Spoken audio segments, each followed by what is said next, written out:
I want to teach you the most common English phrasal verbs, but I only have 10 minutes, so let's go.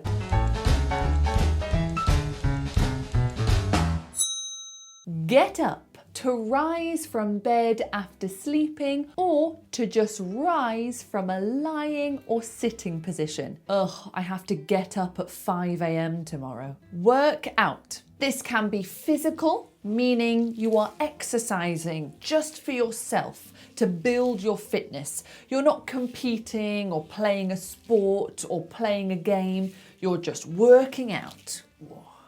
But it can also mean to solve a problem or to find an answer to a problem. Like, let's work out this maths equation. Let's find the answer. Let's solve the problem. Put down. This can be physical, meaning you put something down onto the ground or onto a table or surface. But it can also mean to criticize someone, to say, you did something wrong. You're not very good at that. Don't put him down. He did really well. Pick up. Again, this can be physical, meaning to lift something up from the ground or a surface. Just going to pick up this weight. Or it can mean to collect someone from a place, usually in your car. Is that the time? I need to pick my kids up from school.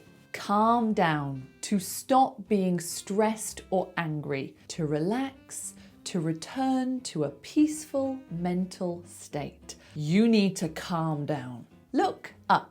Again, this can be physical, literally looking upwards. But it can also mean to find information in a book or on the internet. I'm just going to look up that basketball player. I want to find out how old he is. Turn off, turn on. Turn off, turn on. Turn off, turn on. You get this, you've got it. Clean up, to make a place clean, neat and tidy again. It doesn't actually involve cleaning, like taking water and cleaning things. It's more about putting things away. So clean up your toys, put your toys away. Clean up this room, put everything away. Come up with, to think of something or create something or invent something from your mind. I have a meeting with my boss tomorrow. I need to come up with a plan. I was late for work again. I had to come up with an excuse. Go to travel somewhere. Make sure if you're talking about cities, towns, countries, you say go to. I am going to France. I am going to Spain. Don't say I am going in France. I am going in Spain.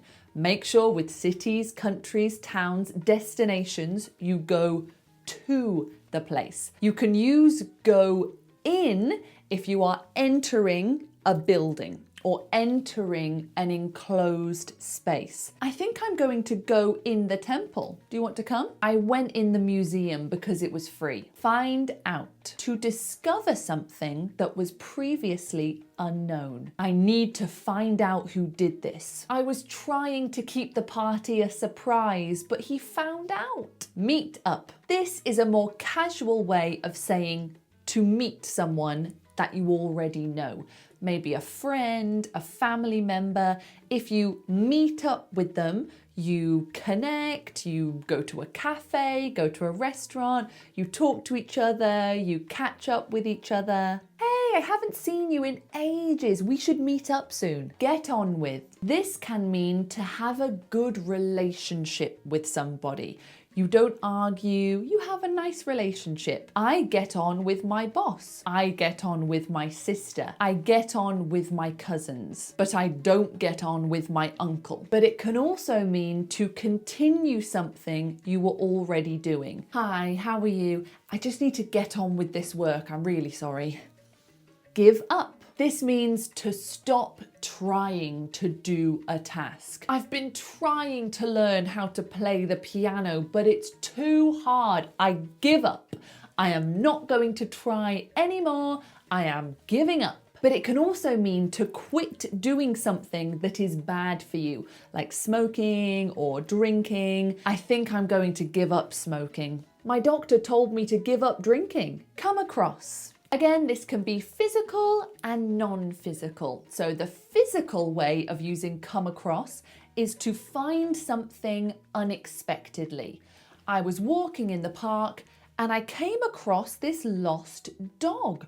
I found him unexpectedly. I wasn't planning on finding him. I just came across him. But come across can also mean how you appear to other people, how you seem to other people. You came across really well in that presentation. You seemed so confident. I don't think he came across well in that interview at all. He seemed so arrogant. Take off, put on. Take off, put on. You know that one. Take out. This means to remove something or someone from a place. I'm taking my baby out of this room. It's too loud in here. Go over. Again, this can be physical and non-physical. So physical, go over something, means to take your body and go over something. So I'm going to go over that fence to get to the other field. But go over also can mean to revisit some information, to look at some information or instructions again to make sure you understand them. So maybe tomorrow you can go over these phrasal verbs to make sure you really understand them. Let down. Let down means to disappoint. You promised you would help and you didn't. You really let me down. Okay, I'm trusting you. Don't let me down. Don't disappoint me. Look forward to. You probably know what this means. It means you are excited for something to happen. But make sure you always do verb ing after it. I'm really looking forward to seeing you. I'm really looking forward to being there. I'm really looking forward to watching that movie with you. Make sure there's ing after your verb. Sort out. This means to organize something. Maybe it's a really messy closet and you need to sort out your clothes because they are just everywhere.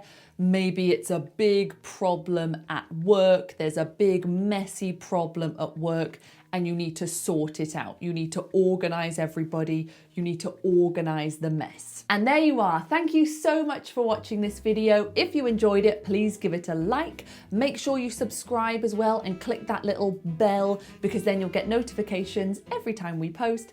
If you want to see all of our amazing English courses, head to smashingenglish.com. And if you want to become a member, you can get so much more from this channel. Just click the join button and you will get all the information you need. Thank you so much for watching and I will see you next time. Ta-ta!